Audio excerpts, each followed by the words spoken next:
Hey, Shalom, this is your brother Yawanathan. All right, first and foremost, I want to give all praises to the Most High, Yahweh, Bahashem Yahushai, Bahashem Rakak Wadash. I want to give double honors to the apostles and the elders of Great Millstone. I want to say Shalom to all the brothers and, of course, the few sisters who are pursuing this truth in sincerity. All right? May the blessing of election be upon your house. Now, driving home from class, and I'm thinking about a point that's often brought up here in the Dallas camp, that if one of the Lord's laws was implemented within our society, amongst our community, because we're concerned with our people, the Israelites, the so-called Black, Latino, and Native American people, and the scattered, the speckled bird Israelites scattered abroad. All right, because not every Israelite's going to look like the people I just named. Right, it's a bloodline thing, not a complexion thing. But if one of the Lord's laws was implemented within our society, it would completely at least cut in half the degeneracy that goes on amongst our people. Because black culture, nothing that's conducive to life comes from it. The crutch of black culture itself is struggle, is hardship, not righteousness. Now, there's nothing wrong with being able to have, to have mental fortitude. But our people draw their value from saying, oh, we had it tough, and da-da-da-da. Yeah, you had it tough, but do you have righteous judgment? Do you know right from wrong? Do you have integrity? The things that the Lord values are not celebrated amongst our people. All right, but adultery, for instance, if the penalty for it was actually carried out in today's time, do you not understand that it would affect every facet of people's lives? Even our music would be drastically different because adultery is promoted in our music. I'm saying you could, if you go on any streaming app and click any hip hop song, adultery is going to be mentioned or alluded to. But if the violent, and the Lord made it that way on purpose as a deterrent from this mindset and behavior, if the violent penalty was carried out for people who partook in that act, and all the children and the whole community had to watch it, especially the women, they would want, because they're survivalists, they would want nothing to do with that behavior or that way. So they would even dress different, guaranteed. They would dress different.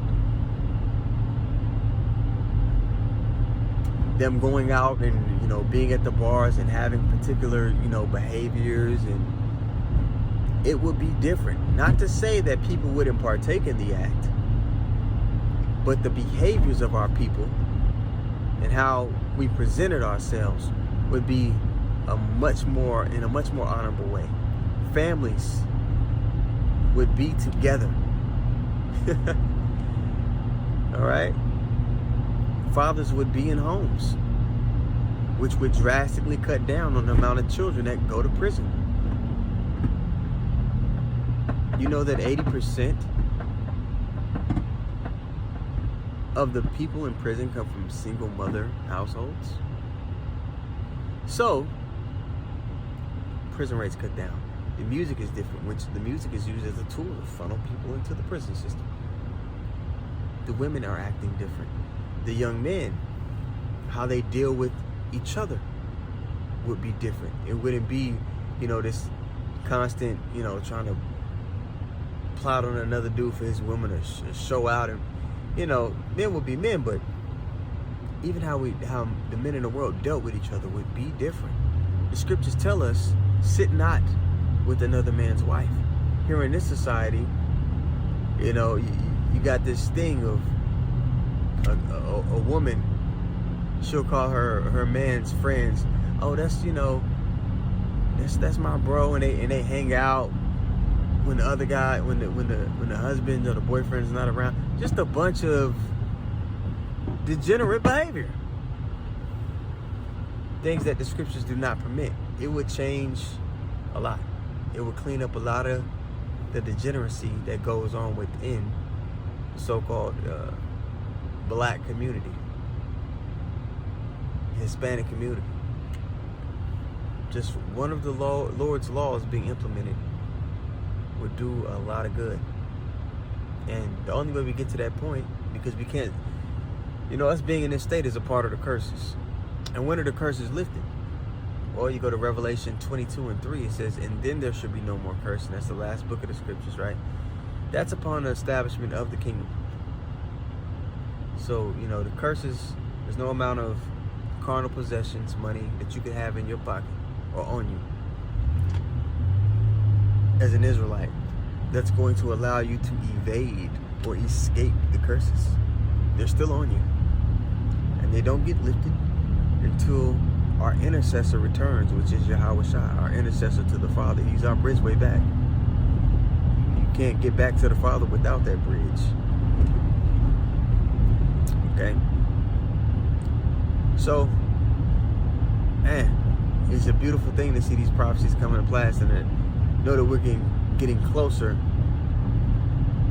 to the earth and our people being cleaned up to actually live, man. Because what we're doing here is not living. We're just existing. So Abarat Tazah, man, I know I'm driving, so I wasn't able to really pull out too many. I referenced scriptures, but just something to think about. Maybe it'll inspire some lessons. I know I've done a lesson on this topic before, and if I find it, I'll put it in the description box. But yeah, Abarat Tazah, it was edifying. I want to give all praises to the Most High, Yahweh, Bahashem, Yahweh Shai, Bahashem, Rakak Wadash. I want to give double honors to the apostles and the elders of Great Millstone. I want to say shalom to all the brothers and, of course, the few sisters who are pursuing this truth in sincerity. May the blessing of election be upon your house. Shalom.